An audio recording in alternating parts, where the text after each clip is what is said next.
Introduction to conflicts in communication. You know, so many times, a lot of us just go around our daily business thinking everything has to be peaceful all the time. And then we avoid conflicts thinking, oh, I don't want to fight with this person. I don't want to fight with that person. But the truth is, conflicts are an essential part of human existence. What we really need to understand is how to communicate when those conflicts occur. And then you ask yourself, communicate? What is communication? So many of us have different, definitions for communication. But I'll tell you today that communication is the tool in which we share understanding. It is that one thing that we do that makes you and I understand one another. It is actually the ability to be able to tell you something, you understand that thing, and you execute whatever it is I actually tell you. And a lot of people will tell you that there is no communication until the other person actually understands. So, for instance, if I tell you, oh, Shola, this, that, and you say, okay, and then you go on and carry another thing out, there hasn't been an effective communication. Why? Because I actually said it to you, but you didn't receive it the way I needed you to receive it, and then you actually executed, but you executed the wrong thing. So, I didn't communicate to you successfully. So for us to have effective communication, the other party has to understand what we have talked about. 80% of problems in the workplace are communication related. 80% of problems in the workplace are, communication related. And a very high number of issues at home, in relationships, in families, are communication related. But the reason why the one at the workplace is so high is because every single thing we do is based on communication. The head of department wants to pass information to his team members, he's communicating. He wants to delegate an assignment, he's communicating. The subordinate wants to do something, he needs to ask his team leader or his supervisor a question, he's communicating. He needs to appraise him, he's communicating. He needs to give him feedback, he's communicating. So that is why we say actually 80% of issues that arise in the workplace is communication related. Then we ask ourselves, then what is conflict? We've talked so broadly about communication. You could say, oh yes, a conflict is a fight. You could say it's a battle. You could call it a struggle. You could even say, oh, it's strife. Some say it's controversy. Some say it's a quarrel. Some say conflicts are when something like a disagreement happens between parties. Some say it's discord of action. And some say it's just a simple disagreement. If conflict is all these things that sound pretty negative, then you ask yourself, then is conflict normal? Is it normal? What do you think? I say conflict is pretty normal. Conflict is very normal. And it's in fact a part of a healthy relationship.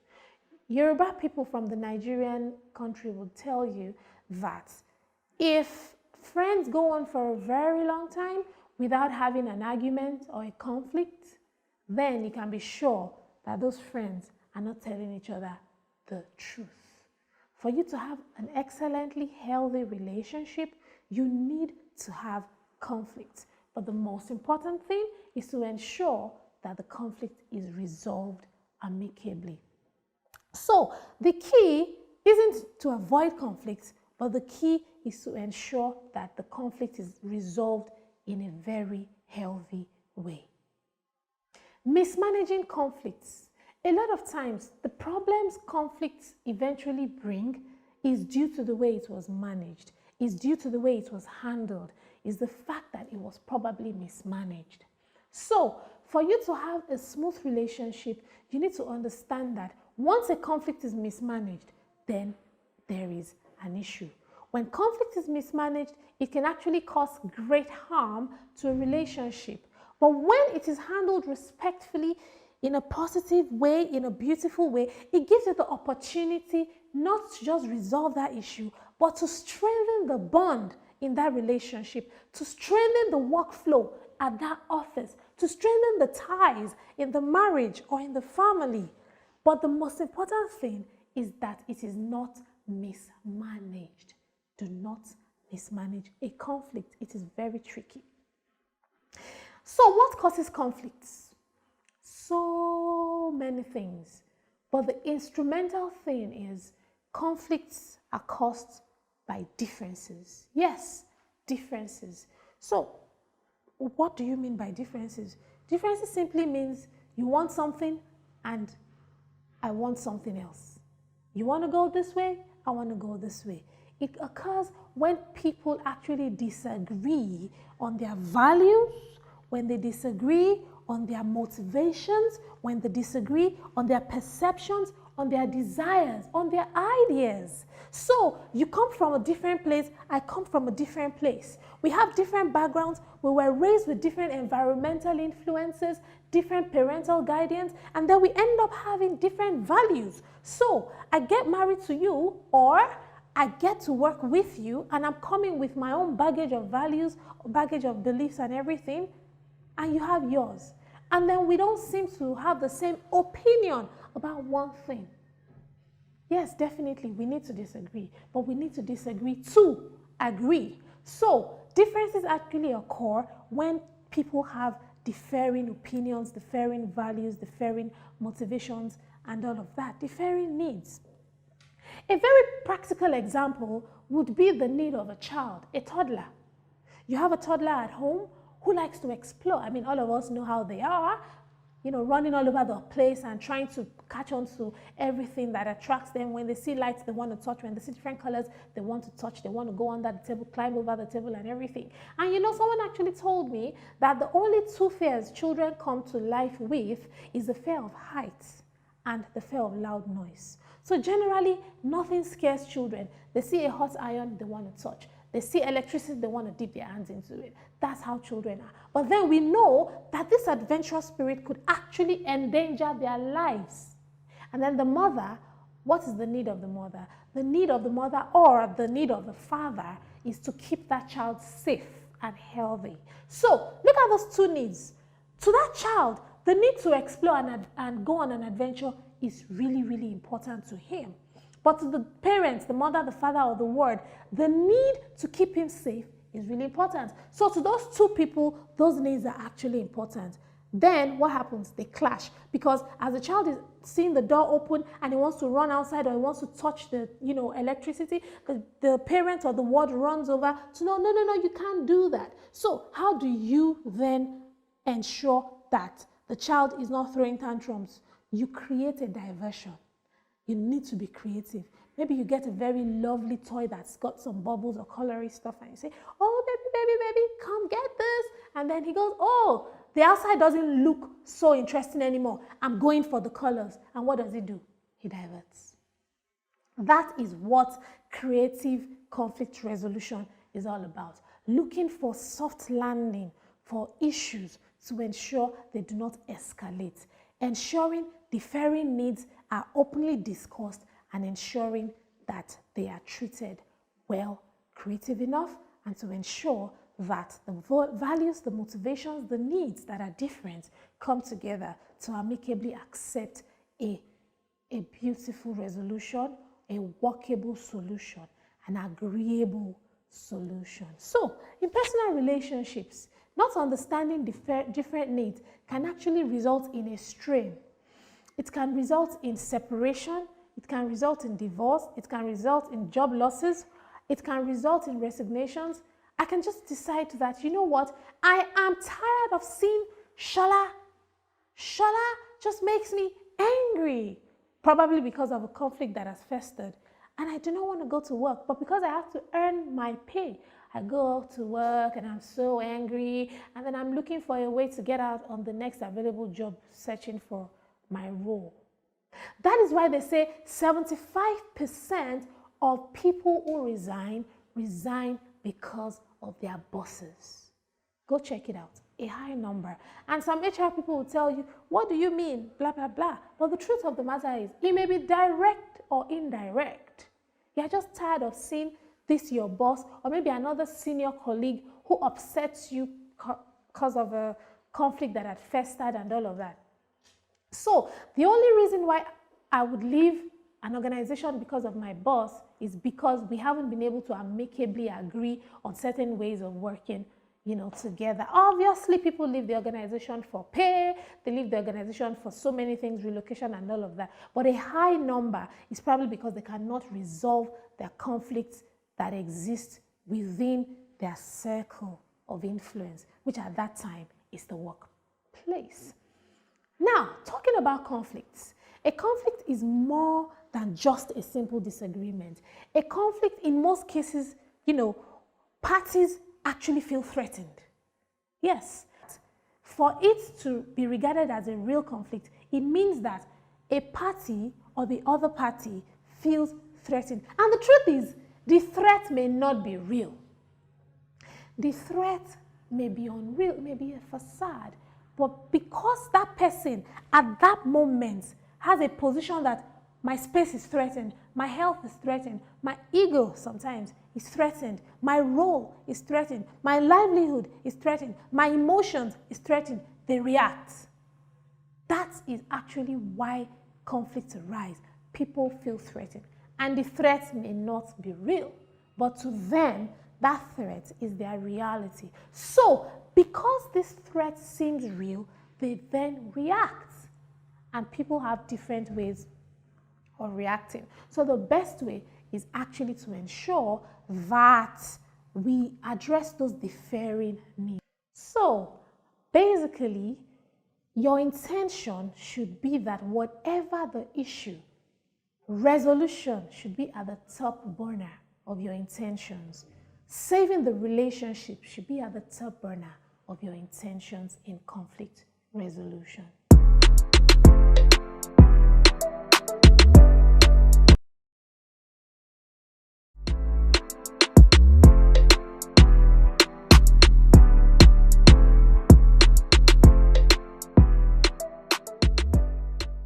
Model 2, responding to conflicts. So obviously, because we have conflict as a part of our daily life or lives, we need to ensure we have ways that we have actually thought about and thought through when we want to respond to conflict. And the truth of the matter is, it has to be intentional. It just has to be intentional. Because naturally, the human mind would want to respond to, the way you are being treated. It's just natural. Even chemistry will tell you an action requires a reaction and all of that stuff. And then even some people will tell you that it is the way you talk that you get responded to. I agree with all those things. I actually do. But you should know that for you to become the bigger person, let's leave it at that, you need to be intentional about your responses to people. And there are different ways we can actually respond to conflicts. We have some ways that are healthy, and we have some ways that are not healthy. So, a lot of people naturally who like peace, for instance, Shola that is talking to you today, actually values peace. Peace is one value that I have.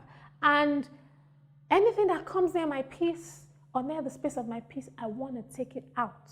I want to just find a way to move it off my way. So what I then end up doing is I used to end up avoiding conflicts. I used to hate confrontations. I would never keep malice. I would never not talk to you. Even if you hurt me and you do not want to apologize, I would tell myself, oh, well, I'm supposed to forgive, I move on. But what I realized was happening was that I was accumulating it. People tell me that, Shola, you need to talk about it. I say, yeah, I've talked about it, it's not a big deal. But you see, it's a big deal. Because if you do not face it, then it comes back to actually haunt you. So avoiding a conflict is never really the way. Now, do you fear conflicts? Do you avoid conflicts? Yes, if you're one of those, then it could probably be because of certain experiences you've had in time past. It means that your perception of conflicts is equals or tantamount to hazard.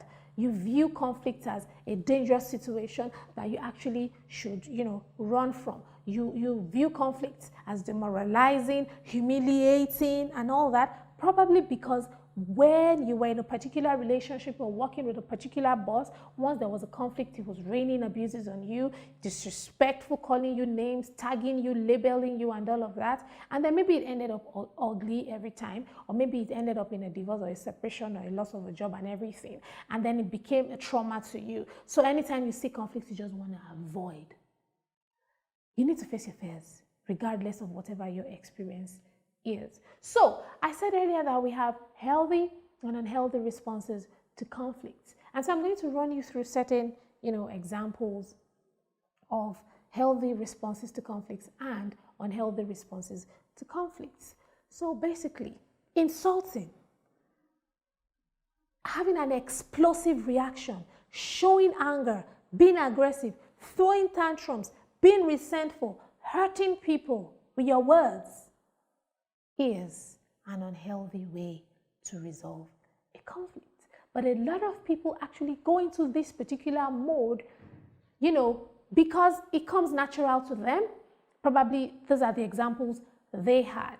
And ego is a very, very big issue. When your ego is in question, your conflict resolution skills is zeroed to nothing, because you are elevating your ego above some important things, and then you forget the real thing that matters.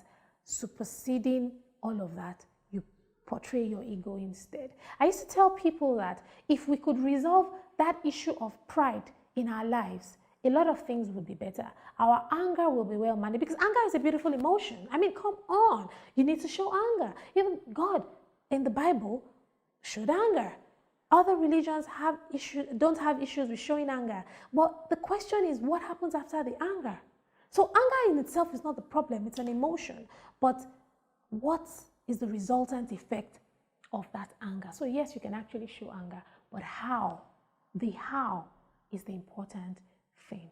Resentful words, abusive, and all of that are never the way.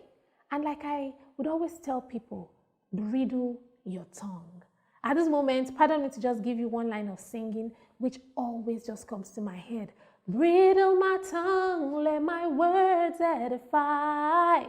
That's my prayer. That's my motivation. That is a confession I say to myself, that just, Lord, bridle my tongue, because I believe that is a superpower that actually controls me, and I ask that just bridle my tongue. When you want to be intentional about things, you need to be in connection with the spiritual side. Whatever you believe in, you need to be in connection with your body, you need to be in connection with your mind, and you need to be in connection with your spirit, because you need a higher power sometimes to control you. So you need to be intentional about that. So a direct, healthy response to conflicts would then be calmness, being calculated, non-defensive, and being respectful. Being calm, being calculated, being respectful, being non-disrespectful. That is a better way to handle the anger or the conflict, instead of the direct aggression and all the other unhealthy responses I had mentioned. Another set would be withdrawal of affection. Another set, withdrawal of affection, withdrawal of love, taking whatever you might have, giving the person off the person, which usually would result in rejection. So you have a conflict with the person and you stop showing love, you stop showing care, and all of that. No, I do not think that is the best way to approach it. Yes, the person has hurt you. Yes, you have an argument. Yes, you have a conflict. But why would you respond withdrawing your affection? When you withdraw affection, it leads to resentment. It leads to bitterness. So what would be a direct, healthy response to that? Willingness to forgive. I used to tell people, when you want to resolve conflict, be just a little willing to forgive. That little willingness to forgive actually takes a long toll on resolving these issues at hand, as little as it may seem. I mean, just in recent times, I have a particular person on my team that has an issue with somebody, and this person is really finding it hard to forgive the other person and holding it on and holding it on. I had to be like, see, when you walk into a room or an office and you see this person, how do you feel? And I mean, she said, the last time I went, do you know that immediately I just saw this person, I just stepped out, I went back. I said, what did you go back to do? I went to go and put myself together. I said, why do you need to put yourself together? Why can't you be free? Why are you stressing yourself? Because you have not resolved the conflict. And I asked, I said, who gets the palpitations when you see this person?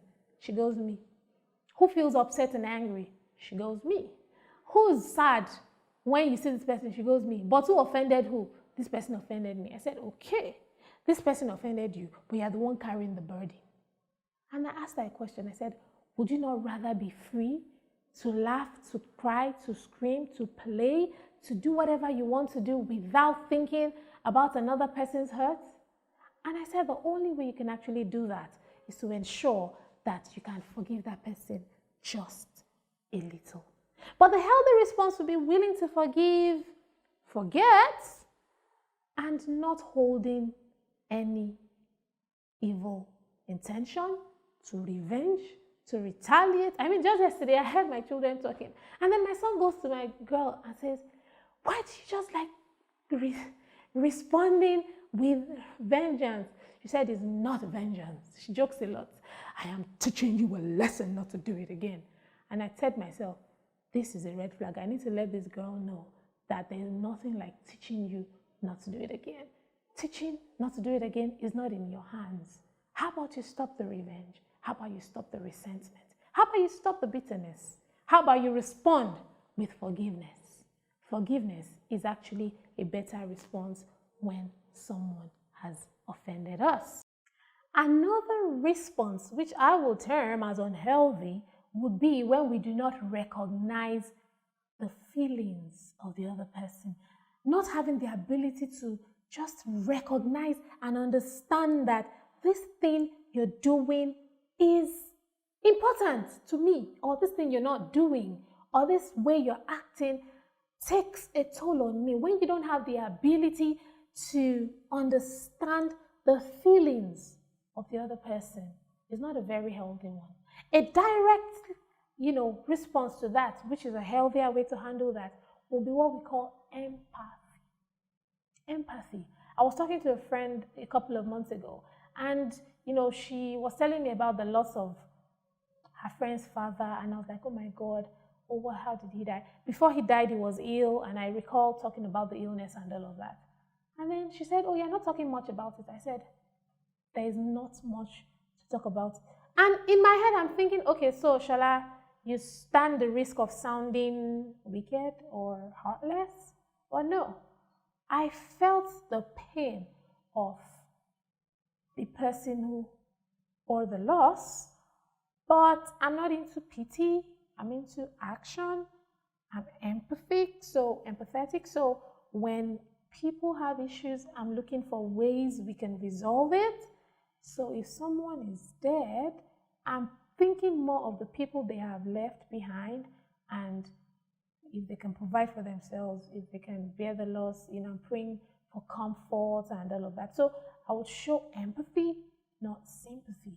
Empathy is usually more effective. So what am I saying? When you are with somebody, you need to be able to wear his shoes, to feel his pain.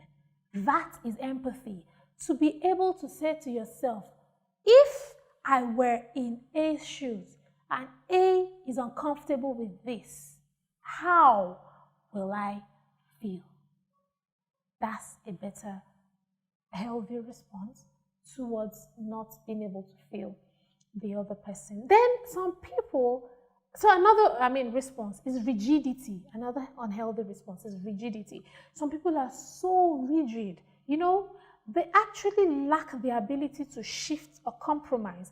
And I don't judge them, I don't blame them. It is what they know. It is how they grew up. It is their reality. It is how they operate. They are so rigid. And I mean, flexibility is really beautiful. You should try it, trust me. Not to be so hard on everything. You should have principles. You should be consistent, but you should also know how to strike the balance. That's why we say being rigid is not really the best. So the ability to be able to seek compromise instead of vengeance or direct response or hard standing or grandstanding in a situation is usually a better way to resolve conflicts. So that's why sometimes when you're in an organization and HR, is talking about the policy says this, the policy says that. My question to HR is, who made the policies? Exactly. Man. So if man make the policies, man can unmake the policies. I'm not saying, oh, go on doing whatever you want. No. But I'm saying put a human feeling, put a human touch to implementation of those policies. Put a humane touch to the implementation of your personal life principles, your personal life policies, your personal life guide. You have a guide. This is how I do this, and this is it. Let us have the ability or the openness to be able to compromise our grandstanding just for peace to reign. So, unhealthy responses could also be being scared and expecting the worst. So, you know that usually this particular person has a particular, modus operandi in doing things. You know this person is always like this. You know this person is always like that. And so when you come and have an issue with that person, you have an expectation and you're thinking in your head, of course, it's Shola now. I know this is what she will do. So naturally, because of your expectations, you already have this aura of defense. And then you're ready, waiting for the person's reaction so you can give it back to him or whatever. Expectations are usually the problem in so many things, even in relationships. A quick example would be, there's an expectation that your wife has to be perfect. She needs to have this particular shape, and then when you met her, because she didn't have children, she had that particular shape, and then she has to know how to cook. She has to know how to do this. Oh yes, they have these words and this way they design it. She has to be able to do the house clean. They are beautiful expectations, but she's just human, remember? Or there's an expectation that your husband has to be the one to provide for everything. He needs to provide security for you. And then when he's down and out, your expectations are shattered and you don't know how to manage them because he's not providing at that time. Expectations usually would bring conflicts. But you need to be ready to withstand that conflict and manage it. I would not say don't have expectations, because it's almost impossible to say don't have expectations. But manage your expectations is a better way to approach it. How about we manage our expectations? And even when we have those expectations and those expectations are, people fall short of those expectations, how about we take a step back, think about it, and make excuses for them? I make excuses for a lot of people. I didn't get here just in one day. It's over time I realized that relating with people, you need to make excuses for them, otherwise you go mad. Getting angry with A, B, C, D. You're only one person. How many people do you want to have issues with? Do you understand? So you need to make excuses for people so that even when they make those excuses, it's not, so crazy. You already know that, okay, how about we try it this way? How about we try it, that way? We need to ensure that whenever we're trying to resolve conflict, we don't have a, expectation of a bad outcome. We should have an open mind so that when those conflicts happen, we can be open enough to, resolve them. So directly tackling this unhealthy thing would be to just face your fears. Face your fears. I always tell people that if you have a phobia for something, or if you have a fear of something, the best way to overcome your fear is to do that thing over and over and over again. So you have a friend who's scared of heights. Come on, take that friend to a mall that has a transparent lift system. Yeah? And then You guys should look through the glass and the person is scared and you keep the person there that, no, look, just look, and you do it like 10 times. The person would at least have a reduced fear, if not 100%, and then you do it over and over again. And when the person realizes that, I went up and down 10 times, I looked down and I didn't fall, maybe it's not so bad after all. So, if you're scared of conflict, how about you face it? You face it practically, openly, without any expectations, and ensure that you don't have a grandstand when resolving it. So, which response would you rather choose? Would you choose the healthy responses, or would you choose the unhealthy responses? You go think about that.